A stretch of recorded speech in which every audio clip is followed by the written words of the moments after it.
Friends, नमस्ते। Welcome back to classes by Babita Gupta. आज हम सीडीपी में पढ़ेंगे कि क्या रोल ऑफ टीचर होता है इन इमोशनल डेवलपमेंट, यानी कि role of teacher in emotional development. अब देखिए, जो सीडीपी का हम पार्ट पढ़ रहे हैं, सीडीपी किस लिए पढ़ रहे हैं? हम सीटेट के लिए पढ़ रहे हैं, बीएड फर्स्ट ईयर के लिए हम पढ़ रहे हैं सीटेट। इसमें सीटेट पेपर 1 और सीटेट पेपर 2 दोनों के लिए सीडीपी है, एंड बीएड फर्स्ट ईयर वालों के लिए भी इंपॉर्टेंट क्वेश्चंस हैं जो मैं सारे में शेयर कर रही हूँ।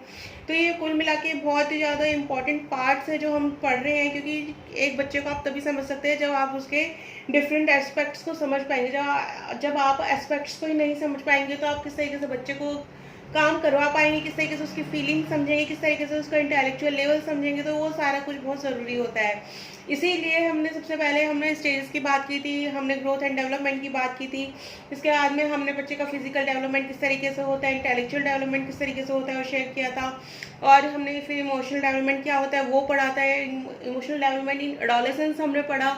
अब जो आज हम पढ़ रहे हैं वो हम पढ़ने जा रहे हैं role of teacher in emotional development, यानी इमोशनल जो डेवलपमेंट होता है ना एक बच्चे के अंदर, उसमें टीचर का क्या रोल होता है जो हमारा ये मेन है, क्योंकि ये एक सबसे ज़रूरी चीज़ है टीचर का रोल।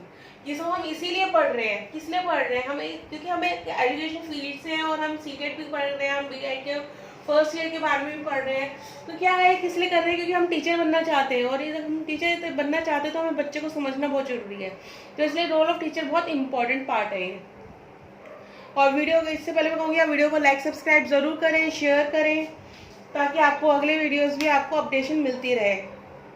तो चलिए हम स्टार्ट करते हैं आज ये क्या होता है role of teacher in emotional development. देखिए, इसमें हमारा जो फर्स्ट पॉइंट आता है वो क्या है? Teacher parents cooperation. अब देखिए, टीचर पेरेंट्स कोऑपरेशन है ना, ये बहुत ज़रूरी पार्ट है, क्योंकि जो एक इसी से क्या होता है, कोऑपरेशन से ही पता चलता है, पेरेंट्स को पता चलता है कि टीचर क्या करवा रही है बच्चों को, और टीचर को पता चलता है कि पेरेंट्स का बिहेवियर टुवर्ड्स चिल्ड्रन क्या है। तो ये चीज़ें बहुत इंपॉर्टेंट है। देखिए, इसका एक एग्जांपल मैं आपको एक एग्जांपल देके मैं क्लियर करती हूँ कि स्कूल्स में देखा होगा आपने, पीटीएम होती है ना। पीटीएम में हम जाते हैं, पेरेंट्स जाते हैं, अटेंड करते हैं, टीचर से बात करते हैं, बच्चे की प्रॉब्लम बताते हैं, टीचर जो बच्चे के से रिलेटेड कुछ बातें बताती है वो सुनते हैं, ताकि कहीं ना कहीं कोऑपरेट कर पाए और बच्चे की प्रॉब्लम सॉल्व कर पाए। मेन मोटिव क्या होता है? मेन मोटिव क्या होता है उसका? कि बच्चे की प्रॉब्लम सॉल्व हो सके, इसलिए होता है ना वो। तो टीचर पेरेंट्स कोऑपरेशन है ना बहुत ज़रूरी है, और इसीलिए एवरी स्कूल की पीटीएम ज़रूर होती है, ठीक है ना। इसके बाद में हमारा नेक्स्ट पॉइंट आता है अपॉर्चुनिटीज फॉर एक्सप्रेसिंग इमोशंस। अब देखिए, जो अपॉर्चुनिटीज फॉर एक्सप्रेसिंग इमोशन क्या है? एक्सप्रेसिंग इमोशन क्या है? अपने इमोशंस को बताना, कि एक्सप्रेस कर पाना। अब एक्सप्रेस बच्चा कब कर पाएगा? वो जब उसको मौका मिलेगा, है ना। और ये मौका कब मिलेगा? जब टीचर उसको बात करने का, अपनी फीलिंग्स एक्सप्रेस करने का मौका देगी। और वो कब होता है? जब चाइल्ड सेंटर्ड एजुकेशन होती है ना। जब चाइल्ड सेंटर्ड एजुकेशन स्टडी की हम बात करते हैं तो क्या होता है? अपॉर्चुनिटी फॉर एक्सप्रेसिंग इमोशन है, यानी कि हम उनको अपॉर्चुनिटी दे रहे हैं बच्चों को, क्या कि वो अपने इमोशन को एक्सप्रेस कर पाए, अपने इमोशंस को बता पाए। और जैसे अगर आपने बच्चों की कोई एक्टिविटी दे दी है तो क्या होगा उस एक्टिविटी में? या तो आप अपनी चीज़ें कि आपको ऐसे करना है, ऐसे करना है, ऐसे करना है, बच्चा वैसे ही करे, या फिर आपने एक जो कंस्ट्रक्टिविस्ट क्लासरूम जिसको हम बोलते हैं, उसमें आपने बच्चे को जो इन्वायरमेंट क्रिएट किया हुआ है कि बच्चा अपने हिसाब से जैसा उसके माइंड में आ रहा है वैसा उसको क्रिएट कर सकता है। आप क्या कर रहे हैं? बस आप उसको एक गाइडेंस दे रहे हैं, ठीक है ना। तो ये अपॉर्चुनिटी फॉर एक्सप्रेसिंग इमोशंस बहुत ज़रूरी है, क्योंकि जब तक टीचर एक बच्चे को अपॉर्चुनिटी नहीं देगी, उसको वो मौका नहीं देगी कि वो अपने एक्सप्रेशन को जो है वो एक्सप्रेस कर पाए, वो अपने इमोशंस को, तब तक बच्चा अपनी सारी फीलिंग्स शेयर नहीं कर सकता, वो आगे नहीं बढ़ सकता, वो कहीं ना कहीं उसके अंदर हेजिटेशन रह जाती है फिर, ठीक है। इसके बाद में हमारा थर्ड पॉइंट आता है। थर्ड पॉइंट है हमारा टीचर एंड आइडियल। अब देखिए, टीचर एंड आइडियल क्या होता है? टीचर, आपने देखा होगा स्कूल्स में देखा होगा कि टीचर क्या होते हैं? बच्चों की आइडल होते हैं। बच्चे क्या होते हैं कि सोचते हैं कि हमें उस टीचर की तरह बनना है, वैसी बात करनी है, वो फॉलो करते हैं उसका, उनका चलने का स्टाइल, बोलने का स्टाइल सब फॉलो करते हैं वो। तो क्या टीचर को क्या मान रहे हो? अपना आइडियल मान रहे हैं। अब देखिए, इस कंडीशन में क्या एक कंडीशन अप्लाई होती है कि टीचर को भी अपना बिहेवियर उस तरीके से प्रेजेंट करना होता है कि बच्चे के सामने कि वो उसको अपना आइडियल बना सके, वो इस तरीके से अपनी बातें कर सके, उसके साथ अपनी बातें शेयर कर सके, अपने इमोशन शेयर कर सके, है ना। तो ये बहुत इंपॉर्टेंट चीज़ है, क्योंकि टीचर एक अपना कंट्रोल्ड बिहेवियर अगर प्रेजेंट नहीं करेगी बच्चे के आगे, तो वो क्या होगा, बच्चा भी उनको अपना आइडियल नहीं बना पाएगा। क्लियर। इसके बाद में आता है हमारा 4 पॉइंट, टीचर एंड अफेक्शन। आप देखिए टीचर एंड अफेक्शन क्या होता है। अफेक्शन क्या होता है, इससे प्रभावित होना, है ना, वो क्या होता है, अफेक्शन होता है। टीचर के साथ क्या अफेक्शन होता है, किस तरीके से अफेक्शन हो सकता है टीचर के साथ, बताइए। जब टीचर एक बच्चे को अपनी बात रखने का मौका दे रही है, अपनी चीज़ें बोलने का मौका दे रही है, तो क्या होगा, उनके बीच में एक रिलेशनशिप बनेगी, है ना। वो रिलेशनशिप कैसी होनी चाहिए, अफेक्शनेट होनी चाहिए। अफेक्शनेट का मतलब कि बच्चा कुछ छुपाए नहीं, उनको अपनी सारी बातें वो शेयर करे। तो ये क्या होता है, इट शुड बी अफेक्शनेट।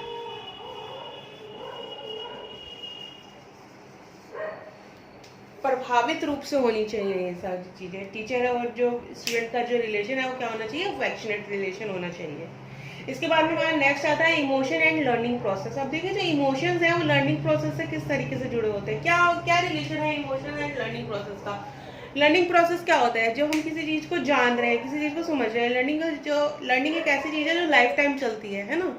और इसका इमोशन से कैसे रिलेटेड होता है कि जैसे इमोशंस होते हैं ना, जैसे बच्चे के अंदर इमोशंस क्रिएट होंगे, वैसा ही क्या होगा, वो चीज़ें सीखेगा। और टीचर का इसमें क्या रोल है कि टीचर उस बच्चे के इमोशंस को समझे कि क्या उसके इमोशंस है, वो किस तरीके से सीखना चाहता है, बच्चे की क्या कैपेसिटी है। तो वो सारे कुछ चीज़ें बहुत जानना बहुत ज़रूरी होता है।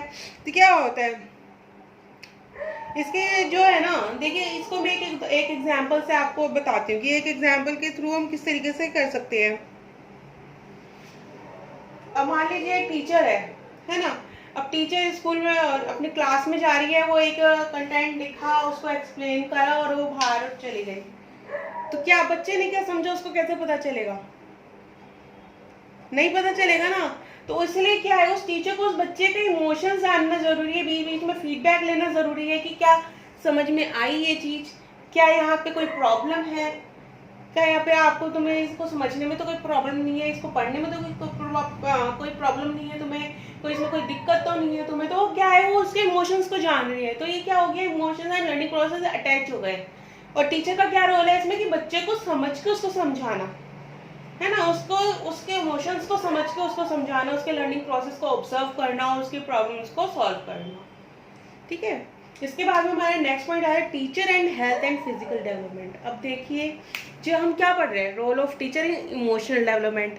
अब हम इमोशनल डेवलपमेंट में पढ़ रहे हैं, तो फिर हम इसमें बात करें teacher and health and physical development. तो ये किस तरीके से होता है बताइए। अब देखिए जो इमोशंस है ना हमारी, सीधे सीधे हमारी हेल्थ से जुड़े हुए हैं।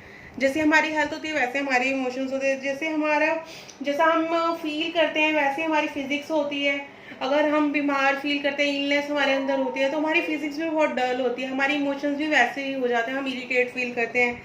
तो क्या होता है, बच्चा कहीं ना कहीं लेट डाउन हो जाता है ना।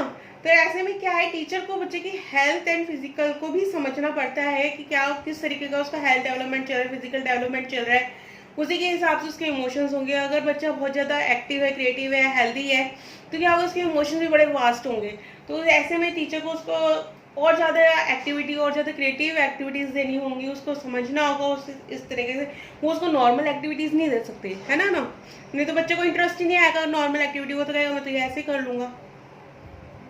तो इसी तरीके से अगर एक डल बच्चा है, उसको टीचर हाई एकदम लेवल का वो दे देगी, क्रिएटिविटी दे देगी, कुछ करने के लिए एक्टिविटी दे देगी, तो बच्चा करेगा, वो नहीं करेगा। पहले ही उसके अंदर वो डल है, उसके अंदर इतनी हेजिटेशन है, उसको और आपने हाई क्रिएटिव एक्टिविटी दे दी तो बच्चा कर ही नहीं पाएगा। तो इसलिए क्या है, ये हेल्थ एंड फिजिकल डेवलपमेंट को जो समझना बहुत ज़रूरी है, क्योंकि ये क्या होता है, टीचर इसी के द्वारा क्या करती है, कोऑपरेट कर पाती है उसके फिजिकल एंड इमोशनल डेवलपमेंट में। तो ये एक बहुत इंपॉर्टेंट पॉइंट है। इंपॉर्टेंट पॉइंट तो खैर ये सारे ही हैं, क्योंकि पीटीएम भी बहुत ज़रूरी है, हमारे एक्सप्रेसिंग इमोशंस बहुत ज़रूरी है। आइडियल वाला पॉइंट जो मैंने बताया, अफेक्शनेट मैंने आपको बताया, मैंने आपको इमोशंस एंड लर्निंग प्रोसेस बताया, teacher and health physical development किस तरीके से कनेक्ट हुआ इससे, तो वो मैंने आपको बताया। तो ये सारे पॉइंट बहुत ज़रूरी है। और क्या है, रोल ऑफ टीचर है इन इमोशनल डेवलपमेंट, क्योंकि अभी तक हम पढ़ रहे थे कि और कितने जब बच्चों की जो स्टेजेस होती हैं उसमें इमोशनल डेवलपमेंट होता है वो किस तरीके से होता है, क्या उसमें चेंजेस होते हैं। और ये हम इसमें लास्ट पार्ट हमने पढ़ा कि रोल ऑफ टीचर क्या होता है। और ये जैसे मैंने बताया बहुत एक इम्पॉर्टेंट चीज़ है, तो आप लोग इसको पढ़िए अब, क्योंकि जब मैं नेक्स्ट वीडियो मैं शेयर करूँगी वो सोशल डेवलपमेंट पे मैं शेयर करूँगी कि सोशल डेवलपमेंट क्या होता है। फिजिकल डेवलपमेंट हमने पढ़ा, इंटेलेक्चुअल पढ़ा हमने, इमोशनल डेवलपमेंट पढ़ा। तो अब हम जो पढ़ेंगे वो सोशल डेवलपमेंट पढ़ेंगे कि सोशल डेवलपमेंट क्या होता है, उसके बारे में बात करेंगे।